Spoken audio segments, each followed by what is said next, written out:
Hello viewers, I'm your host Pratiksha Mishra with another episode of South Asia Focus. Let's begin the show. India is no longer just practicing in the global innovation race, it's setting the pace.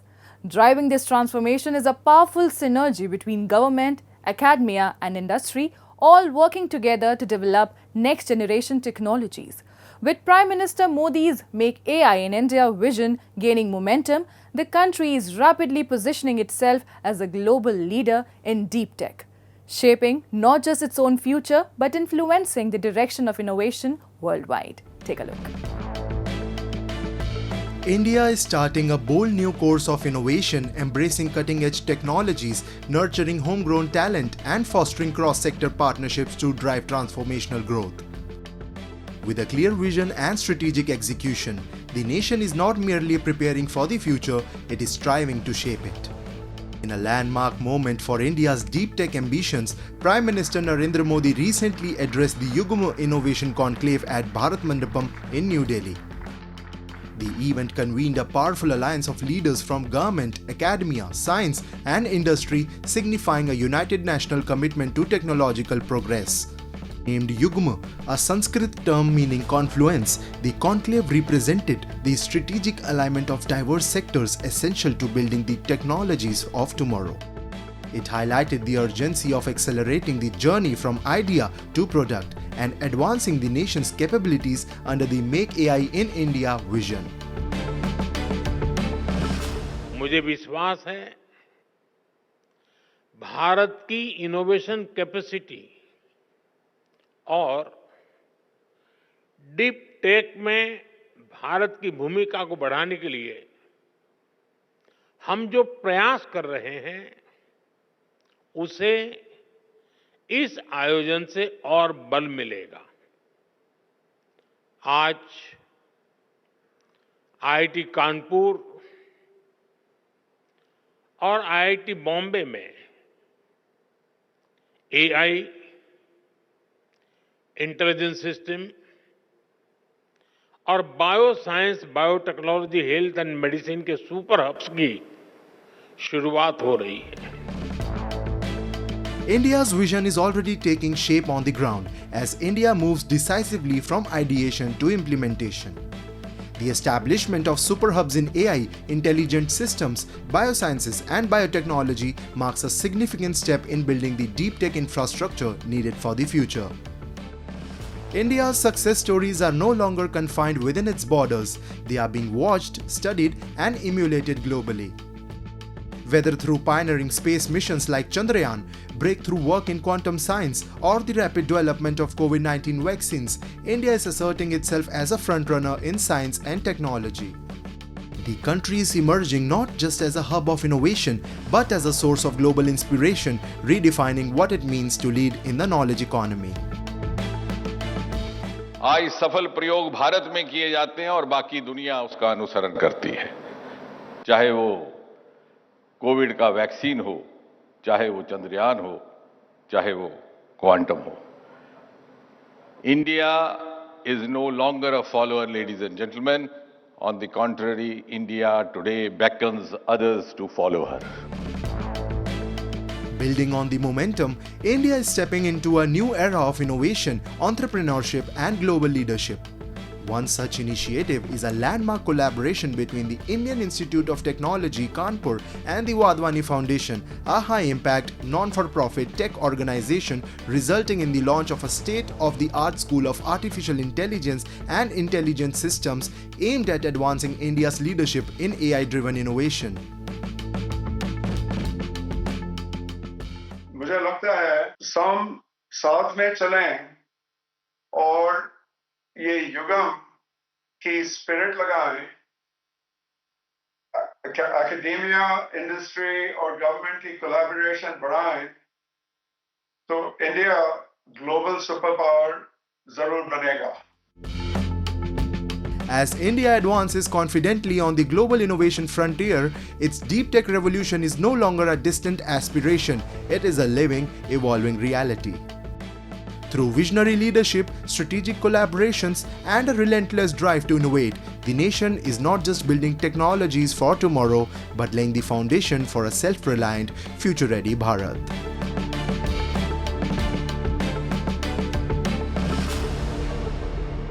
In Pakistan's Balochistan province, what's unfolding is not just a human rights crisis, it's a calculated campaign of terror. Peaceful activists are being abducted, tortured, and in many cases, killed. Entire communities live in fear as the state targets anyone daring to speak out. The Baloch Yakjehti Committee, despite its peaceful mission, has become a main target of this violent crackdown. With no access for human rights monitors and journalists under threat, these atrocities continue in silence. A report. A grave human rights emergency is rapidly escalating in Pakistan's troubled province of Balochistan. According to human rights defenders and local civil society groups, the Pakistani state has launched a brutal campaign of repression against the Baloch population, characterized by enforced disappearances, extrajudicial executions, arbitrary detentions, and violent crackdowns on peaceful protests. Over the past 2 months, dozens of civilians have vanished without a trace, only to be discovered later in remote areas, their bodies bearing horrific evidence of torture and abuse. Entire communities now live under a state of siege, where midnight raids, intimidation, and widespread fear have become part of daily life. Witnesses report routine incursions by security forces, systematic harassment of families of the missing, and the targeting of anyone associated with civil rights advocacy. A severe human rights crisis is unfolding in Balochistan. The Pakistan state has stepped up its violent crackdown against the Baloch people. Over the past 2 months, dozens have been forcibly disappeared or killed. Peaceful protests have been violently crushed, and human rights defenders, along with their families, have been abducted and harassed. From February to April 2025, security forces reportedly abducted, tortured, and executed Baloch civilians in areas such as Mashke, Barkhan, Khuzdar, Turbat Kalat, and Panjgur. Bodies of the missing were later found in remote areas with clear signs of torture. The Baloch Yakjehti Committee, a peaceful grassroots movement advocating for justice and constitutional rights, has become a primary target of this state-led repression. Despite its non-violent stance, BYC members have faced a relentless campaign of harassment, abductions, and the psychological warfare. Multiple organizers have reportedly been picked up by security forces, subjected to torture during detention, and then released with explicit warnings to abandon their activism or face fatal consequences. Others remain missing to this day. These actions are part of a coordinated campaign of state-sponsored violence. The Baloch Yakjehti Committee, a peaceful organization fighting for constitutional rights and justice for the victims, has been a key target. Despite its non-violent approach, BYC has been experiencing arrest, harassment, surveillance, smear campaigns, and overt state violence. Following the armed attack on Jafar Express, an incident not connected to BYC, the state falsely linked our peaceful movement to the attack to justify a wider crackdown. However, even before this incident, the state had already begun a violent campaign against BYC. We documented targeted killings, threats to our organizers, and direct intimidation long before the Jaffa incident. While the Pakistani state claims these operations are part of a national security agenda, the evidence suggests a campaign of political extermination. Human rights organizations are barred from entering many regions, and journalists face bans, threats, and arrests when reporting from Balochistan. As the world watches in silence, a generation of Baloch is being silenced not by war but by a state-sanctioned strategy of fear and repression. The cries for justice echo across Balochistan, but in the face of bullets, silence, and shadows, no one is listening.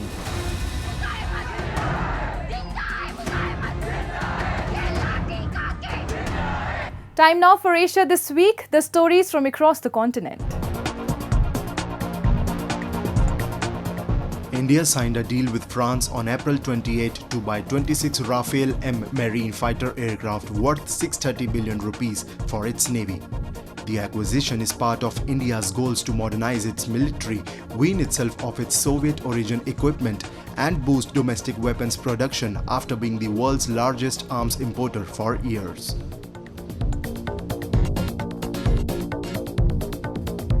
Japanese Prime Minister Shigeru Ishiba held talks in Manila on April 29 with Philippine President Ferdinand Marcos Jr. to advance security and economic ties between two of Washington's closest Asian allies amid rising tensions in the Indo-Pacific. Ishiba's visit to the Philippines comes at a crucial time, with both countries confronting growing concerns over regional security and China's assertiveness in the South China Sea, while navigating global trade tensions sparked by sweeping US tariffs and increased friction between the United States and China.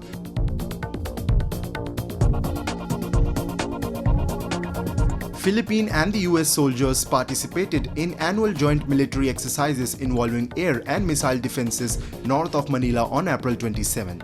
This type of training is absolutely invaluable to us, said John Lehane, 3rd Marine Littoral Regiment officer, in an interview after the exercises, aimed at improving the ability of both forces to detect and neutralize aerial and missile threats.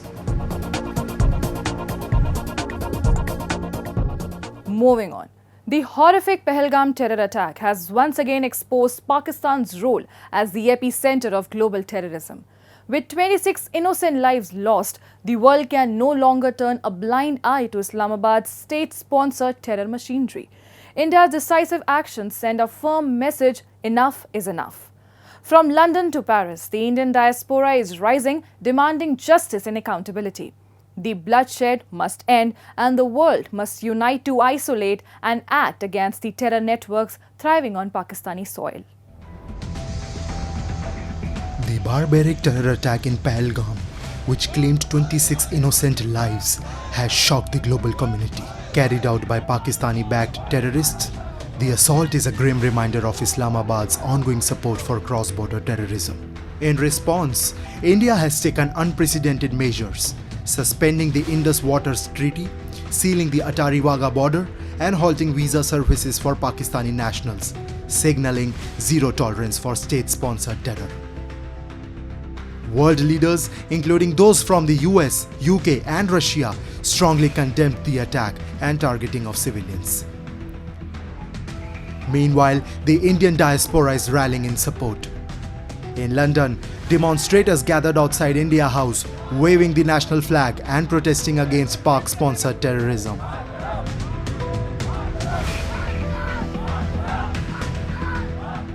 We are really saddened by what has happened, and that's why we have come over here to support our Indian community that lives abroad. But our hearts are always with our motherland, and it's happening again and again, and that's what saddens us. We are doing a peaceful demonstration over here. I know there are people from the other side standing over there shouting slogans, instigating us, but that's not us. We are here to tell them that they have to stop terrorizing us. We do not support this. Please go away, and if you have to do something, do in your own. The protest in London sent a clear message. Pakistan can no longer mask its complicity. Its soil breeds terror, and the world is watching. मैं एक भारतीय नागरिक हूँ और जम्मू कश्मीर के हिंदू हूँ। आज मैं यहाँ पर आई हूँ क्योंकि जो पहलगाम में टेररिस्ट अटैक हुआ है, जिसको पाकिस्तान ने करवाया है, पाकिस्तानी टेररिस्ट आतंकवादी इन्वॉल्व थे, उसके खिलाफ यहाँ प्रोटेस्ट करने के लिए आई हूँ। जम्मू कश्मीर में ये पहला हादसा ऐसा नहीं है आतंकी जो पाकिस्तान ने कराया हो। ऐसे बहुत से हादसे हो चुके हैं, ऐसी बहुत से बार प्राणकोट, डड्डीकोट में, राजौरी के डांगरी में, जहां पर हिंदुओं की शिनाख्त करके उनको पहचान के सिलेक्टिव टारगेटिंग की गई है। जैसा पहलगाम में हमने देखा कि उनको कहा गया कि आप बताइए आप कौन से धर्म से हैं, ये चेक किया गया कि वो कौन से धर्म से हैं, उनको कुछ कुछ पढ़ने के लिए बोला गया।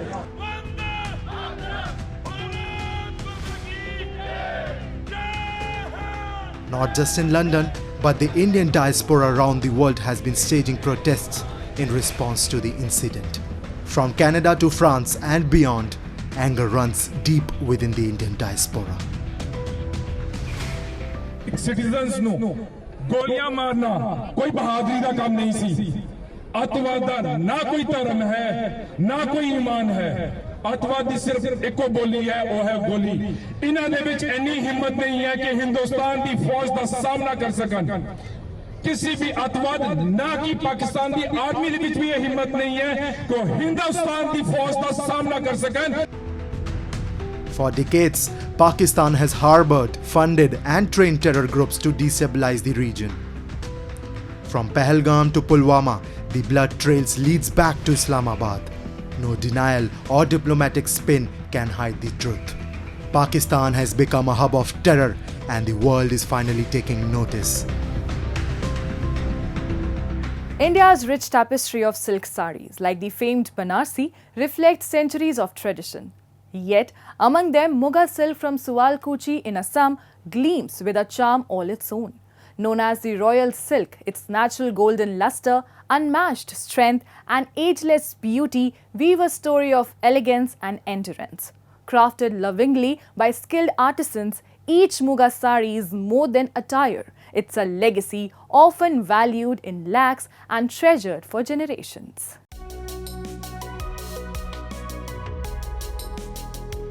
Nestled in the tranquil valleys of Assam, the village of Sualkuchi hums with metallic rhythm of handlooms.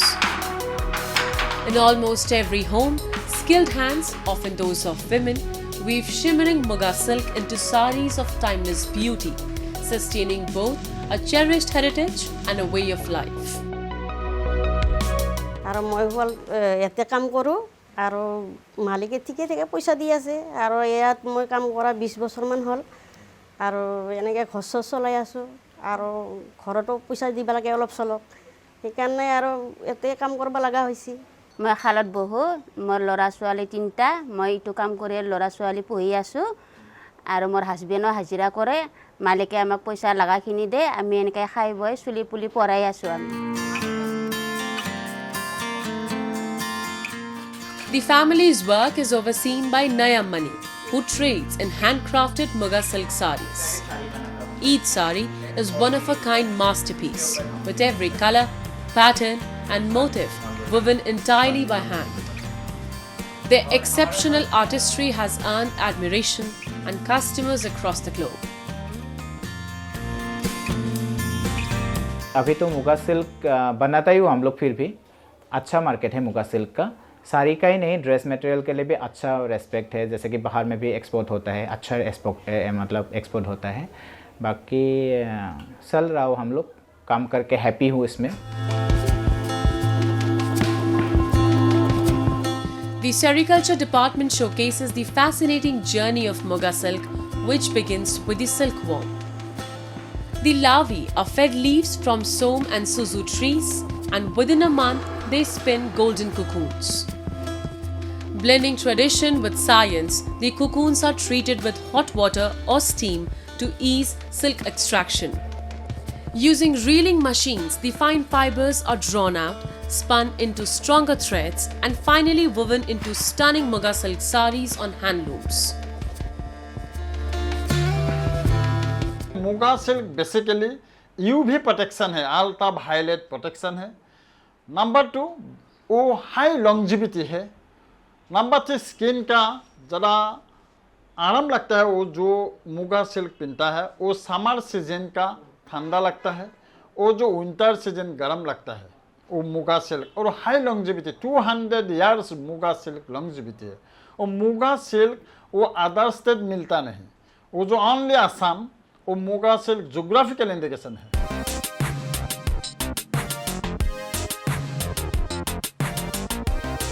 In 2021-22, India produced a total of 192 metric tons of Muga silk, with Assam contributing nearly 87%. Muga silk production supports the livelihoods of millions in Assam, making it a vital part of the rural economy. Traders in Sualkuchi are also experiencing growing success as rising demand has begun attracting visitors from across the country and abroad.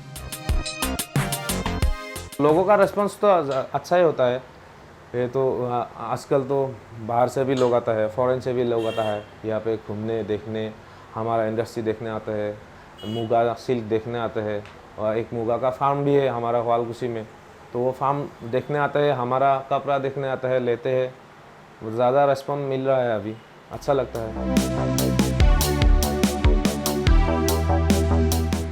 Muga silk is more than just a fabric. It's a living symbol of Assam's rich identity and timeless tradition.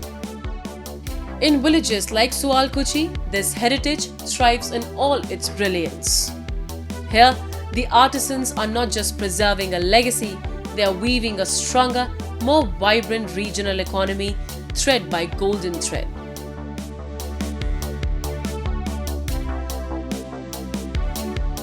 In every thread of Muga, Assam whispers its golden legacy. And with that, we come to the end of this week's episode. See you next week. Till then, goodbye and take care.